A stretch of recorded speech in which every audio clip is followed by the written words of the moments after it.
August 12, 1940. Oberleutnant Franz Kettler crossed the English Channel at 15,000 feet, leading his staffel of Messerschmitt Bf 109s toward the Kent coastline with the confidence of a man who had seen two air forces collapse in 9 months. Poland had fallen in weeks, the Luftwaffe sweeping Polish fighters from the sky with contemptuous ease. France had lasted barely longer. The Armée de l'Air, despite modern aircraft and brave pilots, had been systematically destroyed through combination of tactical superiority and operational tempo that French doctrine couldn't match. Now came England, the last obstacle between Nazi Germany and complete domination of Western Europe, defended by the Royal Air Force, an air force that German intelligence assessed as numerically inferior, technically adequate but not superior, and led by commanders wedded to outdated tactical doctrine that the Luftwaffe had learned to exploit ruthlessly. Kettler had flown over 60 combat missions in Poland and France. He had 7 confirmed victories. He understood modern air combat in ways that peacetime-trained pilots never would. The importance of altitude, of surprise, of coordinated attacks that overwhelmed defensive formations before they could respond effectively. As the English coast appeared through scattered clouds, he felt anticipation rather than apprehension. This would be another campaign, another victory, another demonstration that German arms and German methods were superior to anything the decadent democracies could field. Then the radio crackled with warning from his wingman. Achtung, Spitfires 3 o'clock high, and Franz Kettler's certainty began to die. The Luftwaffe that crossed the Channel in August 1940 was the most experienced, tactically sophisticated air force in the world. 2 years of combat, first in Spain during the Civil War, then in Poland, then in France and Low Countries, had created corps of pilots and commanders who understood modern air warfare in ways that theoretical peacetime training could never replicate. They had learned through trial and error, through missions where mistakes meant death, through campaigns that tested every assumption and revealed which tactics worked and which got pilots killed. The survivors, men like Kettler, embodied lessons written in blood and wreckage across half of Europe.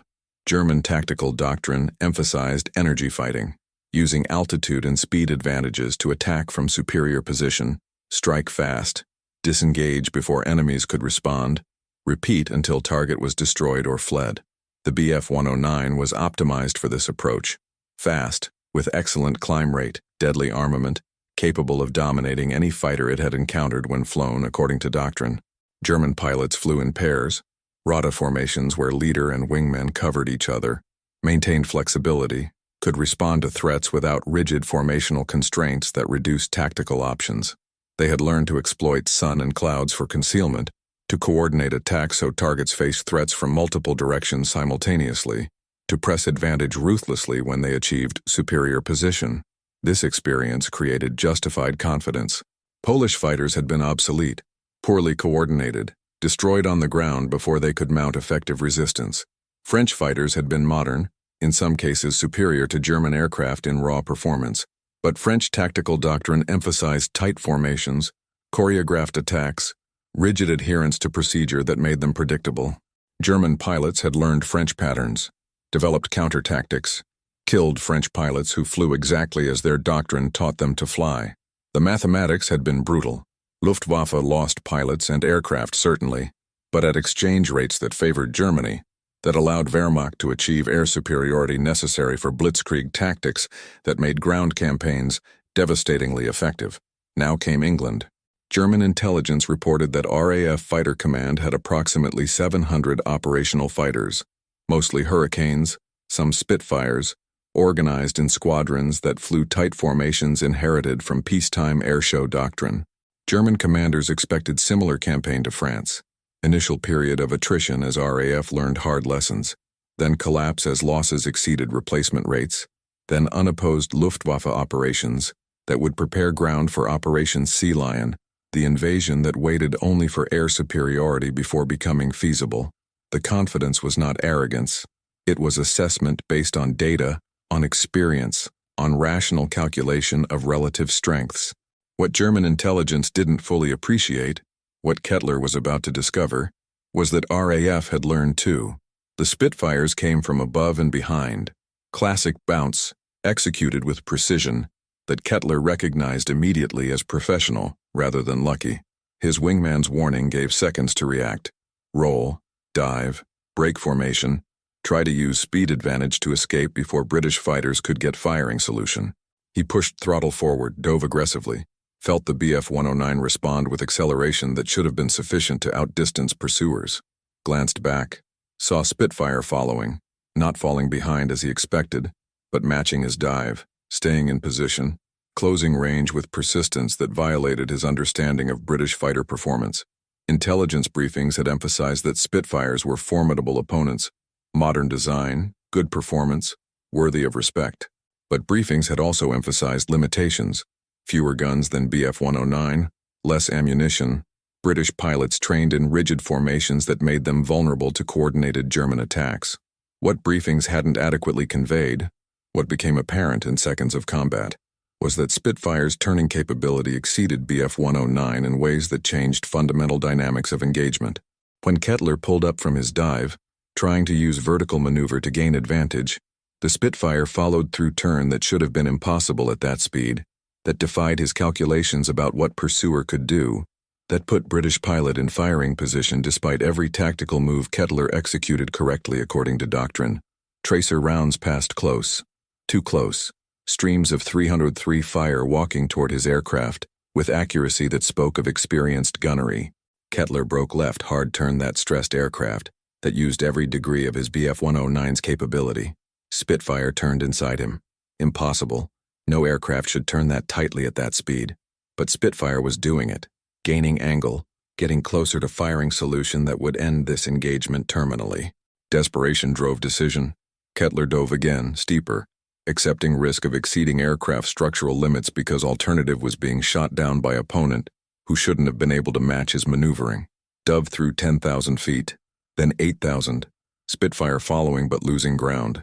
Dive speed was advantage that Bf-109 possessed, one performance edge that British fighter couldn't match. At 6,000 feet, Kettler leveled out, headed for channel at maximum speed, glanced back to see Spitfire breaking off pursuit, not because British pilot couldn't continue but because he was over home territory, conserving fuel, already looking for next target. Kettler crossed coast, hands shaking with adrenaline and realization that his first combat over England had nearly killed him, that RAF wasn't fighting like Polish or French pilots, that something fundamental had changed. Kettler's experience wasn't isolated. Across the combat zone that August day, Luftwaffe pilots encountered resistance that contradicted intelligence assessments. British fighters weren't fleeing or being easily swept aside. They were fighting, aggressively, competently, with tactical awareness that suggested professional training rather than peacetime theory. More disturbing, they were winning more often than German doctrine predicted. Kettler's Staffel lost 2 aircraft that first day. Not catastrophic, losses were expected in combat, but troubling because both pilots were experienced. Both had been shot down by fighters that shouldn't have been able to achieve successful interception. Both reported being attacked by RAF pilots who seemed to know what they were doing. Debriefing that evening was tense. Kettler reported his encounter honestly, professional obligation, tactical information that needed sharing, but carefully, because admitting that individual Spitfire had nearly killed him felt like confession of inadequacy. Other pilots reported similar experiences. One described being bounced by hurricanes that executed coordinated attack his formation couldn't counter effectively. Another reported that British pilots were using altitude and sun, exactly the tactics Luftwaffe doctrine emphasized, with competence that suggested they understood energy fighting principles. A third noted that RAF formations broke and reformed quickly, that they weren't maintaining rigid patterns that made them vulnerable to coordinated attacks. Gruppe's commandeur listened with expression that shifted from confidence to concern. He had flown in Spain, in Poland, understood air combat from experience rather than theory. What pilots described contradicted intelligence briefings, but matched his instinct that first days of new campaign often revealed assumptions that proved incorrect under contact with reality. The English have learned from Poland and France, he said finally. They're not fighting like French anymore. They're fighting like us, or trying to. This makes them more dangerous than reports suggested. The assessment was accurate but incomplete. RAF hadn't just learned from observing German tactics. They had redesigned their approach to air combat fundamentally, had abandoned peacetime doctrine that emphasized tight formations and choreographed attacks. had given squadron leaders and flight commanders authority to engage as tactical situation dictated, rather than following predetermined patterns. More importantly, they had aircraft, Spitfire and Hurricane, that were capable of executing modern air combat tactics effectively, that matched or exceeded Bf 109 performance in critical areas, that gave British pilots tools adequate for the task they faced. But German commanders didn't appreciate full extent of change yet. First day's losses were concerning but not catastrophic. Luftwaffe still had numerical superiority, still had experienced pilots, still had confidence built on 9 months of continuous victory. Surely British resistance would crack under sustained pressure, as Polish and French resistance had cracked. August 13th, Eagle Day, the beginning of Luftwaffe's main offensive designed to destroy RAF Fighter Command in days through overwhelming attacks on airfields, radar stations, and infrastructure. German bombers crossed channel in massive formations, escorted by fighters that were supposed to sweep British defenders from sky before bombers reached targets. Kettler flew 3 missions that day, morning, afternoon, evening, each one revealing more clearly that first day's experiences hadn't been anomalies. RAF was resisting with intensity and competence that made German operational plans problematic. Second mission brought encounter with Hurricanes defending bombers approaching RAF Kenley. Intelligence had emphasized that Hurricane was inferior fighter, slower than Bf 109, less maneuverable than Spitfire, adequate but not exceptional. What intelligence hadn't adequately conveyed was that Hurricane was rugged, stable gun platform with 8 machine guns that could devastate bombers if they got close enough. Kettler watched Hurricane pilot ignore his staffel completely, dedicated single-mindedly to reaching bombers, accepting that he would have to fight through fighter escort, apparently willing to die if that was price of damaging formation that threatened his country's survival. German fighters engaged, trying to intercept before Hurricane reached bombers. Pilot didn't run, turned into attacks, used Hurricane's surprising maneuverability to evade long enough to close with bombers, opened fire on lead aircraft from range that was borderline suicidal, so close that bombers' defensive guns couldn't depress to engage, that Hurricane was momentarily safe in blind spot directly ahead of cockpit. Bomber shuddered, smoke streaming from engine, fell out of formation. Hurricane pilot dove away, tracer rounds from multiple German fighters chasing but not connecting, disappeared into clouds before anyone could confirm kill. 1 bomber lost, 1 fighter escaped. Tactically insignificant, but multiply across entire combat zone, across hundreds of engagements happening simultaneously, pattern became clear. RAF pilots were willing to die to protect their airfields, were fighting with desperation that German pilots, flying over foreign territory, knowing failed mission just meant trying again tomorrow, couldn't match. More troubling, they weren't dying at rates that German planning assumed. They were surviving, killing, returning to fight again next day. By evening, August 13th, Luftwaffe had flown over 1,400 sorties, massive effort that should have overwhelmed defenders. Results were disappointing. Several airfields damaged but not destroyed. Radar stations mostly still operational. RAF still flying, still contesting every raid, making Germans pay for every mile of penetration into British airspace. And Luftwaffe losses, 46 aircraft destroyed, many more damaged, exceeded rates that made quick victory plausible. Something was wrong with operational calculations that assumed British would break under sustained pressure. August 15th brought largest air battle of campaign, Luftwaffe launching simultaneous attacks from multiple directions, trying to overwhelm RAF defenses through sheer numbers of raids that required British to split resources, to leave some sectors weakly defended, to create opportunities for bombers to penetrate without facing concentrated resistance. Kettler flew 4 missions that day, exhausting pace that pushed German pilots toward fatigue that degraded performance, that made errors more likely, that eroded the experience advantage that Luftwaffe possessed. 4th mission brought encounter that crystallized growing unease. Kettler's Staffel was supposed to escort bombers attacking RAF Biggin Hill, critical sector station whose destruction would create gap in British defensive system. Approaching target, they were bounced by Spitfires that had altitude advantage. British had somehow anticipated attack route, positioned fighters optimally, achieved surprise that German doctrine emphasized, but which German pilots weren't supposed to suffer. 3 Bf 109s went down in seconds, shot down before they could maneuver effectively, before fighter escort could respond, before tactical situation could be recovered. Remaining German fighters engaged, trying to drive off Spitfires before they could attack bombers. Combat devolved into chaos, swirling dogfight where individual skill and aircraft performance mattered more than tactical coordination, where experience helped but didn't guarantee survival, where British pilots fought with ferocity that matched anything German pilots brought to engagement. Kettler found himself in prolonged turning fight with Spitfire that refused to disengage.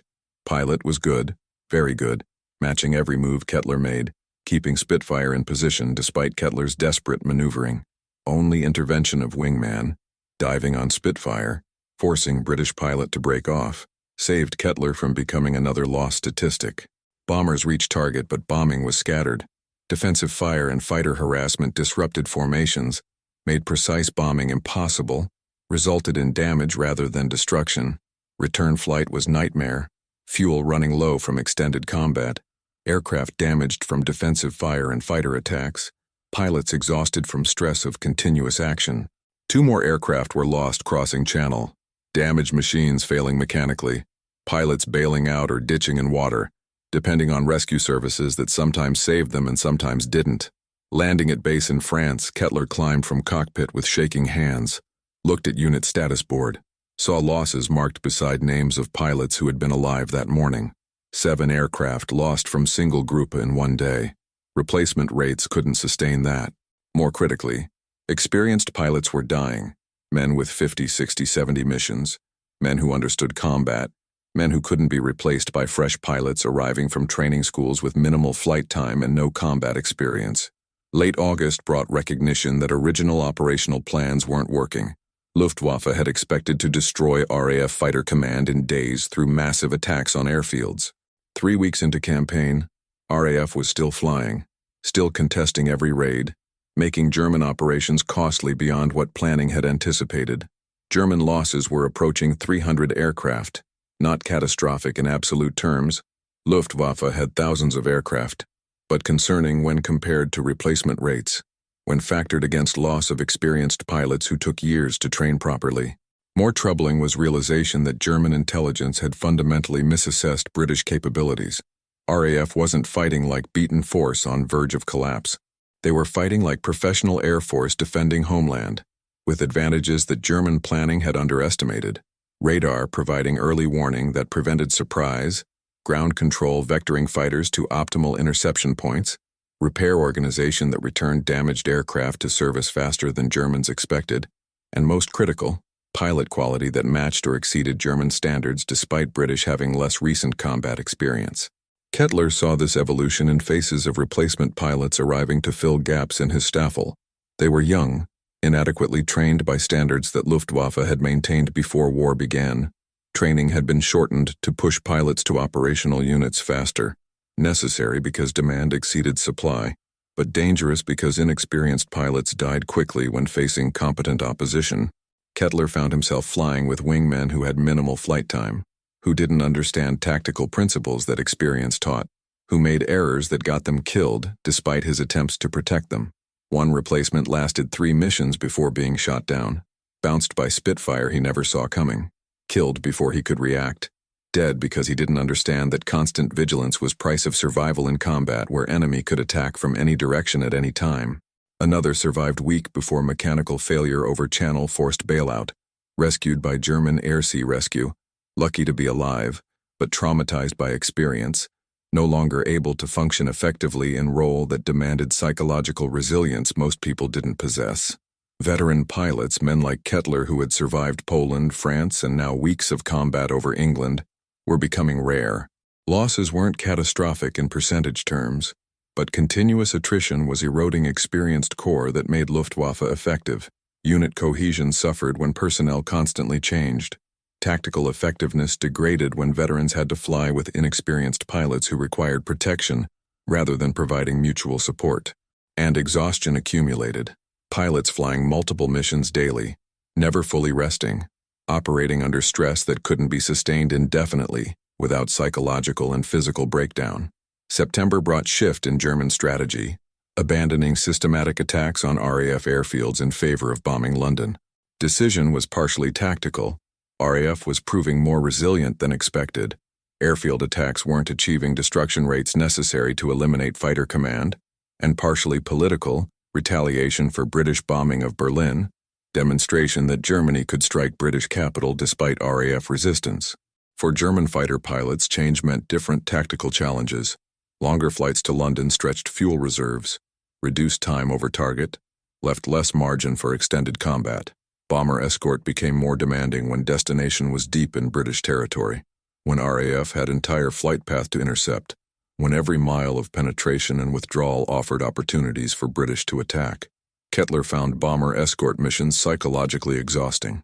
Bombers flew slowly, necessary for accurate bombing but tactically dangerous when defending against fighters that could choose moment of engagement, that could attack repeatedly, while escort fighters struggled to maintain position with formations moving at speeds far below fighters' optimal performance. German fighter doctrine emphasized energy fighting, altitude and speed, but escorting bombers required staying close, sacrificing optimal positioning to maintain protection of formation that was primary mission objective. RAF exploited this limitation ruthlessly. British fighters would engage escort, trying to draw them away from bombers or at minimum forcing German fighters to maneuver in ways that opened gaps in protective coverage. Other British fighters would use these gaps to attack bombers. Quick slashing attacks firing from angles where escort couldn't immediately respond, breaking away before German fighters could pursue effectively.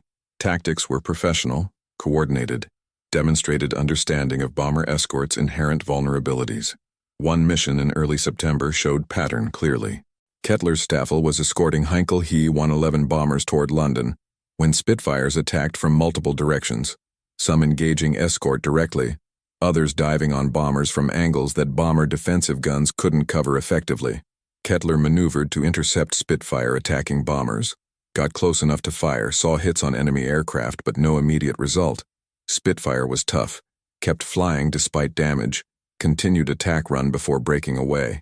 In those seconds of focusing on that single target, another Spitfire attacked bombers from different angle, shot down one Heinkel, damaged another so severely it fell from formation.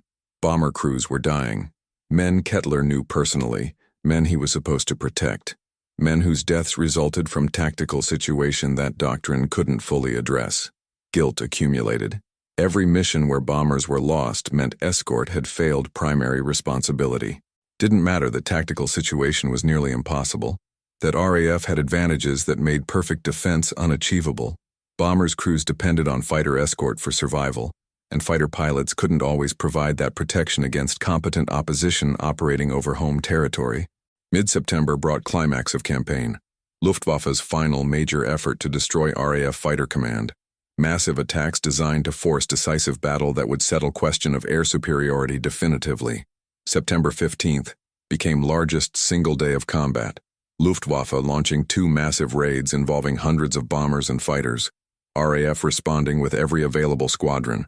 Battle raging across southeastern England throughout daylight hours. Kettler flew both missions that day. Morning raid was disaster.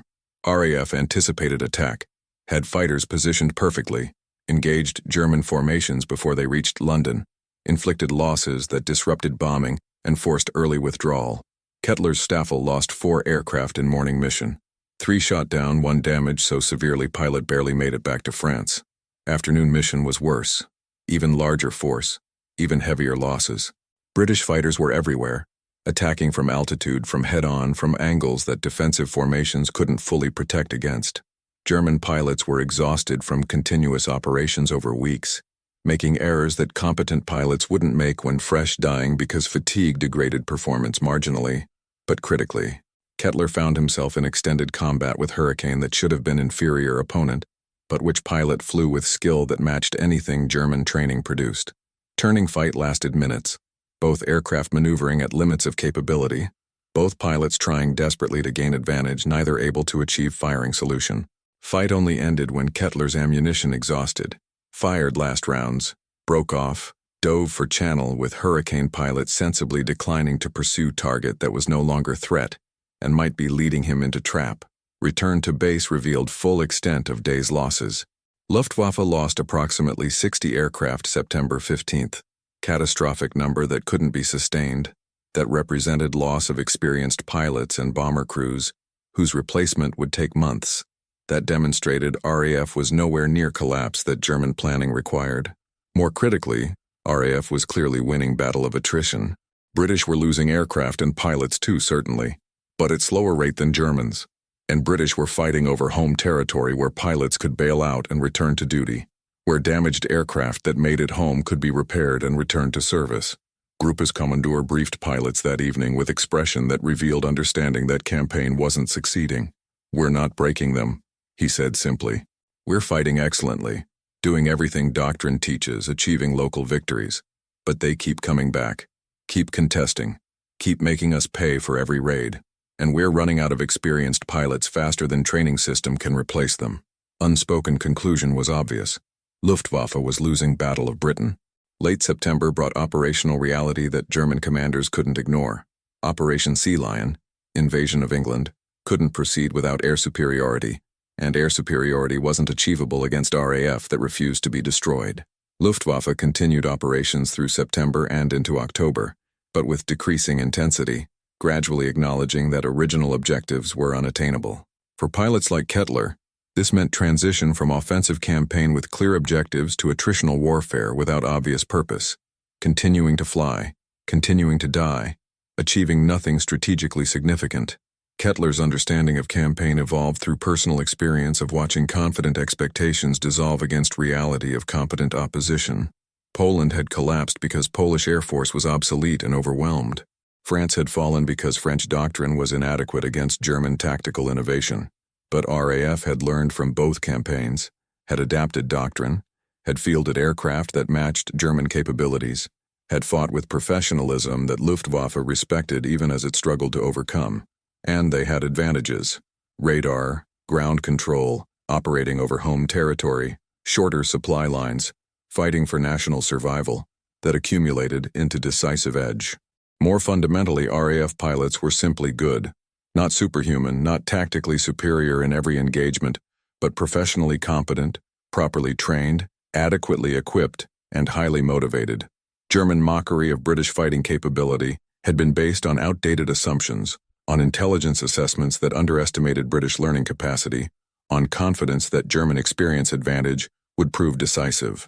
But experience advantage eroded as veterans died, and replacements arrived with inadequate training. Equipment advantage disappeared when British fielded Spitfires and Hurricanes that matched or exceeded German aircraft in critical performance areas. Tactical advantage diminished when RAF adopted flexible formations and energy fighting principles that Luftwaffe doctrine emphasized. What remained was pure contest of will, resources, and fighting effectiveness. And in that contest, RAF was winning. Not decisively, not through brilliant tactical innovation or technological breakthrough, but through professional competence sustained long enough that German operational plans collapsed under cumulative weight of losses that couldn't be replaced, exhaustion that couldn't be recovered from, and strategic realization that achieving air superiority necessary for invasion would cost more than Germany could afford when preparing for invasion of Soviet Union that Hitler already contemplated. Kettler flew his last combat mission over England in late October, escort mission that encountered no opposition, bombers hitting target and returning without losses, operationally successful but strategically meaningless. By then, even German propaganda no longer claimed imminent victory. Campaign had become holding action, maintaining pressure without expectation of breakthrough, waiting for policy decision to end operations that weren't achieving original objectives. November 1940 brought formal transition from daylight bombing campaign to night attacks, blitz that would continue for months, but which represented acknowledgement that daylight operations against RAF Fighter Command were unsustainable. For fighter pilots like Kettler, this meant reduced combat intensity, fewer missions, less contact with enemy fighters, gradual shift toward defensive operations as RAF began launching offensive sweeps over France. Role reversal was psychologically difficult. Luftwaffe had been offensive force since war began, attacking, advancing, winning. Now they were defending, reacting, absorbing losses from RAF raids that German fighters struggled to intercept effectively. Kettler's final assessment of campaign was bitter, not because Luftwaffe had performed poorly, individually and tactically. German pilots had fought well, achieved local victories, demonstrated professional competence, but because strategic objectives had been unattainable from beginning given British capabilities that intelligence had underestimated, British determination that planning had dismissed as irrelevant, and British systemic advantages that operational doctrine couldn't overcome. Luftwaffe had been asked to destroy RAF Fighter Command in days or weeks through campaign of attrition. But attrition favored defenders fighting over home territory, with radar providing early warning, with ground control directing interceptions efficiently, with repair organizations returning damaged aircraft to service rapidly, with national survival providing motivation that no propaganda could match. More fundamentally, Spitfires and Hurricanes were simply good aircraft. Not perfect. Both had limitations that German pilots learned to exploit, but good enough. Combined with competent pilots and effective operational systems, good enough became adequate to win, became sufficient to prevent German victory, became foundation of British survival and eventual Allied triumph. German mockery of British fighting capability had been expensive delusion, expensive in aircraft lost, pilots killed, strategic opportunities missed, and ultimately expensive in demonstrating that Nazi Germany was not invincible, that Wehrmacht could be stopped, that resistance was possible and potentially successful. Kettler survived Battle of Britain, transferred to training duties in Germany, later to Eastern Front where he would die in 1943 during Operation Citadel, but his experience over England haunted those final years. Had seen confident predictions of easy victory collapse against reality of professional opposition, had watched experienced comrades die mission after mission without achieving decisive results, had learned that tactical proficiency didn't guarantee strategic success when facing competent enemy fighting, with advantages that doctrine couldn't overcome. Most painfully, had learned that mockery was dangerous when directed at opponents who learned fast, adapted effectively, and fought with desperation, born of knowing that defeat meant national extinction. Winter 1940-41 brought strategic reassessment across Luftwaffe. Battle of Britain had cost approximately 1,700 aircraft destroyed, thousands more damaged, hundreds of experienced pilots killed or captured. More significantly, campaign had failed to achieve primary objective, destruction of RAF Fighter Command necessary for invasion of England. German military planning shifted decisively toward Operation Barbarossa, invasion of Soviet Union scheduled for summer 1941, effectively abandoning hope of conquering Britain through direct assault. For surviving pilots of Battle of Britain, this period brought conflicting emotions. Relief that impossible mission was ending, frustration that comrades had died achieving nothing strategically meaningful, unease about facing new campaign in East, where Soviet Air Force reportedly operated thousands of aircraft that could be obsolete or could be formidable depending on which intelligence estimates proved accurate. But most persistent emotion was respect, grudging, painful, but genuine, for RAF pilots who had stopped what many considered unstoppable, who had achieved strategic victory despite being outnumbered and fighting against Air Force considered world's best. German post-action analysis of Battle of Britain attempted to identify lessons for future campaigns. Reports noted that intelligence had underestimated British capabilities, that operational planning had assumed attrition rates favoring Germany more heavily than reality proved, that tactical doctrine designed for offensive operations worked less effectively when German fighters were tied to bomber escort duties. But deeper lesson, one that German high command never fully internalized, was that technical and tactical excellence didn't guarantee victory against competent opponent fighting with strategic advantages that doctrine couldn't neutralize.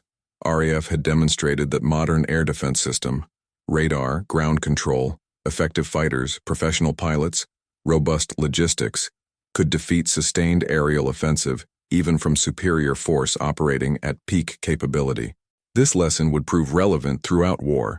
In Battle of Germany, when Allied bombers and fighters eventually overwhelmed Luftwaffe defensive system. In Pacific, when Japanese discovered that tactical excellence couldn't compensate for industrial and logistical inferiority. In every campaign where technological sophistication met determined resistance, backed by adequate resources. But in winter 1940, immediate lesson was simpler and more personal. German pilots had learned respect for RAF through hard experience of watching confident predictions crumble, watching comrades die, watching strategically vital campaign fail despite tactical competence and individual heroism. Mockery had been replaced by recognition that British pilots were peers, that Spitfires and Hurricanes were formidable aircraft, that winning air combat required more than experience and technology, required also correct strategy, adequate resources, and sometimes simple luck of defending rather than attacking, fighting over home territory rather than enemy territory, operating within system designed effectively, rather than assuming superiority, would overcome systemic disadvantages. True significance of Battle of Britain transcended immediate tactical or operational outcomes. Represented first major German defeat of Second World War, first demonstration that Wehrmacht's apparently unstoppable advance could be halted, first proof that Nazi Germany was not invincible and that resistance was therefore worthwhile rather than futile. This psychological impact extended far beyond Britain, gave hope to occupied nations that liberation might be possible, encouraged American policymakers considering deeper commitment to supporting Britain, demonstrated to Soviet leaders that Germany could be fought effectively if appropriate methods and resources were applied. For German military, Battle of Britain represented failure of doctrine that had worked brilliantly in Poland and France. Blitzkrieg tactics required air superiority achieved quickly through devastating attacks on enemy air forces, destroying aircraft on ground, overwhelming defenders through coordinated assault, establishing control of airspace that allowed Luftwaffe to support ground operations without effective opposition. But RAF Fighter Command hadn't been destroyed on ground. Dispersal and hardened facilities protected aircraft from initial attacks, hadn't been overwhelmed in air. Spitfires and Hurricanes matched German fighter performance while defending from advantageous positions, hadn't collapsed psychologically.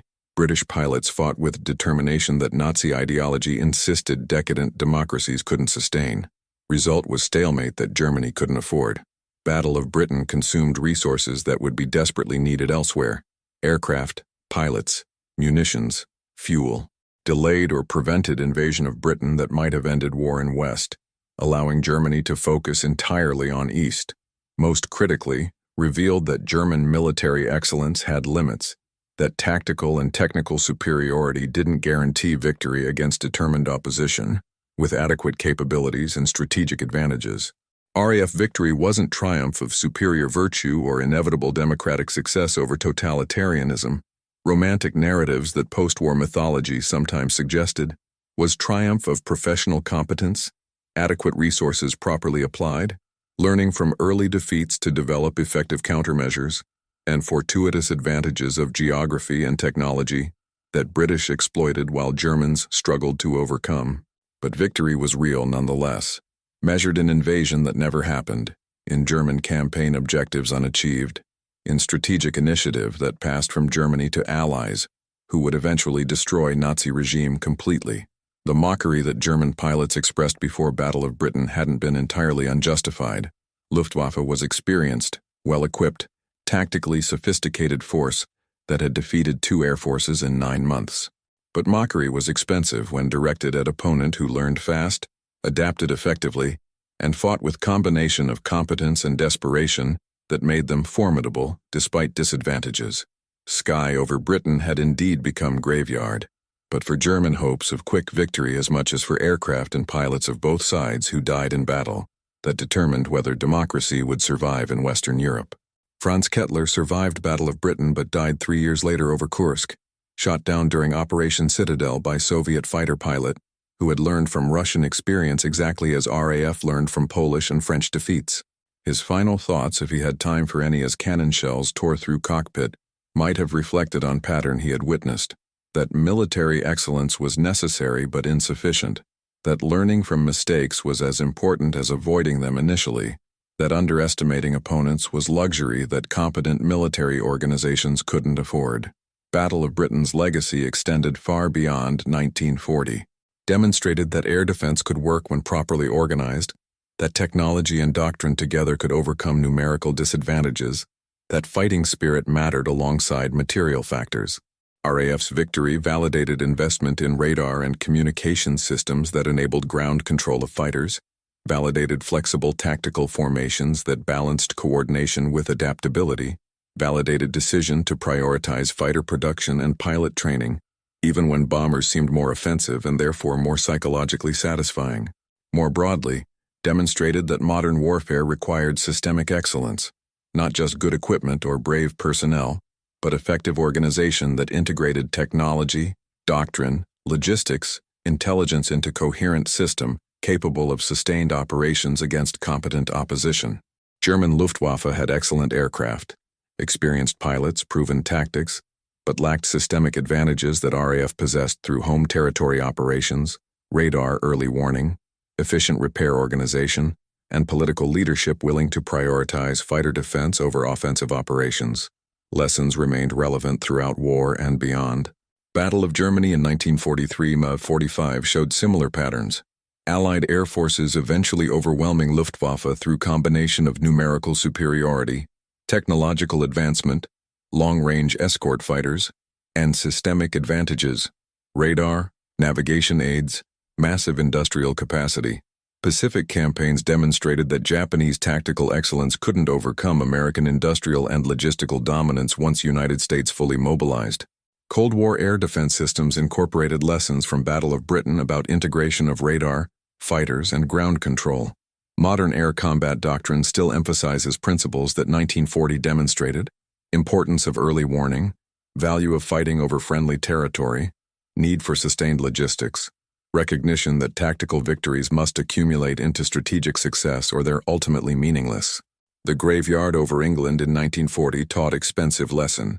That mockery of competent opponents was prelude to defeat, that confidence unsupported by accurate intelligence was delusion, that winning battles required more than courage and skill, required also strategy, resources, learning capacity, and sometimes simple advantage of fighting on right side of systemic factors that doctrine couldn't overcome. German pilots learned this lesson. Cost was measured in aircraft destroyed, pilots killed, strategic opportunities lost, and ultimately an Allied victory that their defeat over England made possible.